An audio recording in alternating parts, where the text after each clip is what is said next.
Once upon a time, a certain king was hunting in a great forest, and he chased a wild beast so eagerly that none of his attendants could follow him.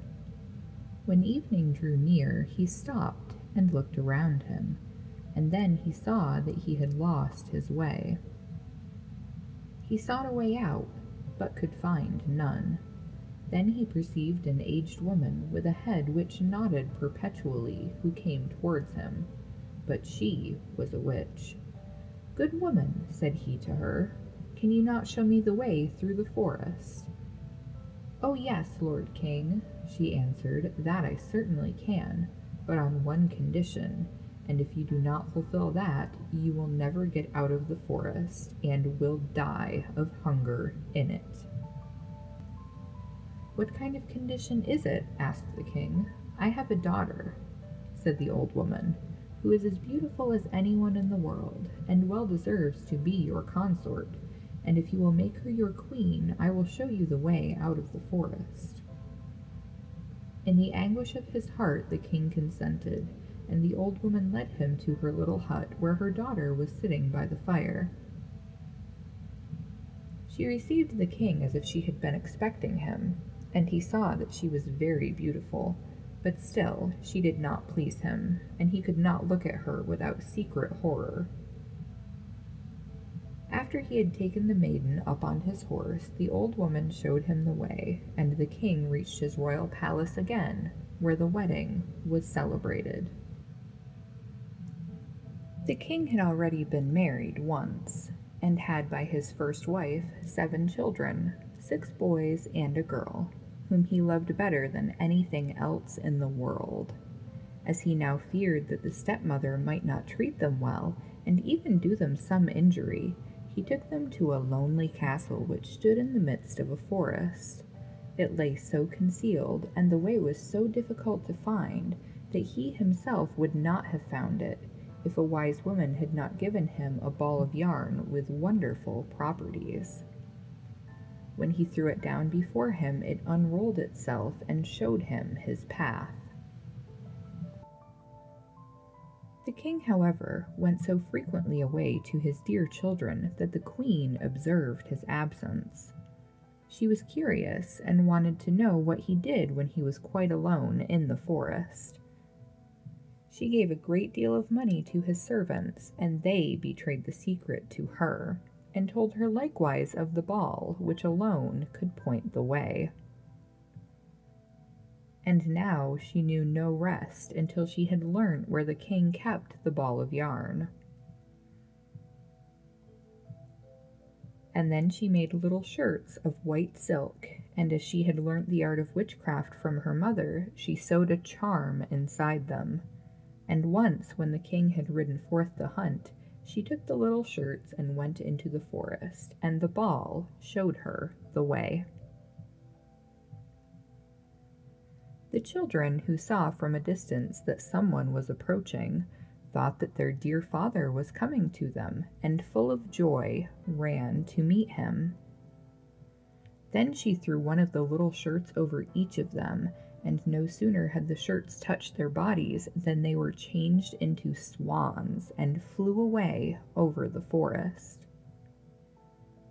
The queen went home quite delighted, and thought she had got rid of her stepchildren. But the girl had not run out with her brothers, and the queen knew nothing about her. Next day the king went to visit his children, but he found no one but the little girl. "Where are your brothers?" asked the king. "Alas, dear father," she answered, "they have gone away and left me alone." And she told him that she had seen from her little window how her brothers had flown away over the forest in the shape of swans, and she showed him the feathers, which they had let fall in the courtyard, and which she had picked up. The king mourned, but he did not think that the queen had done this wicked deed, and as he feared that the girl would also be stolen away from him, he wanted to take her away with him. But she was afraid of her stepmother, and entreated the king to let her stay just this one night more in the forest castle. The poor girl thought, "I can no longer stay here. I will go and seek my brothers." And when night came, she ran away and went straight into the forest. She walked the whole night long, and next day also, without stopping, until she could go no farther for weariness. Then she saw a forest hut, and went into it, and found a room with 6 little beds, but she did not venture to get into one of them, but crept under one, and lay down on the hard ground, intending to pass the night there. Just before sunset, however, she heard a rustling, and saw 6 swans come flying in at the window. They alighted on the ground, and blew at each other, and blew all the feathers off, and their swan skins stripped off like a shirt. Then the maiden looked at them, and recognized her brothers, was glad, and crept forth from beneath the bed. The brothers were not less delighted to see their little sister, but their joy was of short duration. "Here you cannot abide," they said to her. "This is a shelter for robbers. If they come home and find you, they will kill you." "But can you not protect me?" asked the little sister. "No," they replied. "Only for 1/4 of an hour each evening can we lay aside our swan skins, and have during that time our human form. After that, we are once more turned into swans." The little sister wept and said, "Can you not be set free?"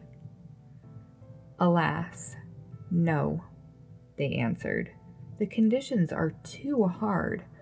For 6 years you may neither speak nor laugh, and in that time you must sew together 6 little shirts of starwort for us. And if one single word falls from your lips, all your work will be lost." And when the brothers had said this, the 1/4 of an hour was over, and they flew out of the window again as swans. The maiden, however, firmly resolved to deliver her brothers, even if it should cost her her life. She left the hut, went into the midst of the forest, seated herself on a tree, and there passed the night. Next morning she went out and gathered starwort and began to sew. She could not speak to anyone, and she had no inclination to laugh. She sat there and looked at nothing but her work. When she had already spent a long time there, it came to pass that the king of the country was hunting in the forest, and his huntsmen came to the tree on which the maiden was sitting. They called to her and said, "Who are you?" But she made no answer. "Come down to us," said they. "We will not do you any harm." She only shook her head. As they pressed her further with questions, she threw her golden necklace down to them, and thought to content them thus. They, however, did not cease, and then she threw her girdle down to them, and as this also was to no purpose, her garters, and by degrees everything that she had on that she could do without until she had nothing left but her shift. The huntsmen, however, did not let themselves be turned aside by that, but climbed the tree and fetched the maiden down and led her before the king. The king asked, "Who are you? What are you doing on the tree?" But she did not answer. He put the question in every language that he knew, but she remained as mute as a fish. As she was so beautiful, the king's heart was touched, and he was smitten with a great love for her. He put his mantle on her, took her before him on his horse, and carried her to his castle. Then he caused her to be dressed in rich garments, and she shone in her beauty like bright daylight, but no word could be drawn from her. He placed her by his side at table, and her modest bearing and courtesy pleased him so much that he said, "She is the one whom I wish to marry, and no other woman in the world." And after some days he united himself to her. The king, however, had a wicked mother who was dissatisfied with this marriage and spoke ill of the young queen. "Who knows," said she, "from whence the creature who can't speak comes? She is not worthy of a king." After a year had passed, when the queen brought her first child into the world, the old woman took it away from her and smeared her mouth with blood as she slept. Then she went to the king and accused the queen of being a man-eater. The king would not believe it, and would not suffer anyone to do her any injury. She, however, sat continually sewing at the shirts, and cared for nothing else. The next time when she again bore a beautiful boy, the false mother-in-law used the same treachery, but the king could not bring himself to give credit to her words.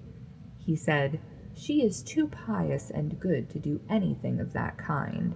If she were not dumb and could defend herself, her innocence would come to light." But when the old woman stole away the newly born child for the third time, and accused the queen, who did not utter one word of defense, the king could do no otherwise than deliver her over to justice, and she was sentenced to suffer death by fire. When the day came for the sentence to be carried out, it was the last day of the 6 years during which she was not to speak or laugh, and she had delivered her dear brothers from the power of the enchantment. The 6 shirts were ready, only the left sleeve of the 6th was wanting. When therefore she was led to the stake, she laid the shirts on her arm, and when she stood on high and the fire was just going to be lighted, she looked around, and 6 swans came flying through the air towards her. Then she saw that her deliverance was near, and her heart leapt with joy. The swans swept towards her and sank down so that they were touched by them. Their swan skins fell off, and her brothers stood in their own bodily form before her, and were vigorous and handsome. The youngest only lacked his left arm, and had in the place of it a swan's wing on his shoulder.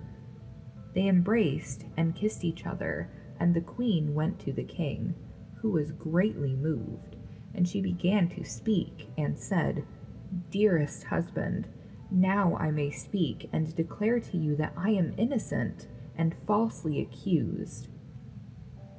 And she told him of the treachery of the old woman, who had taken away her 3 children and hidden them. Then, to the great joy of the king, they were brought thither, and as a punishment, the wicked mother-in-law was bound to the stake and burnt to ashes. But the king and the queen, with her 6 brothers, lived many years in happiness and peace.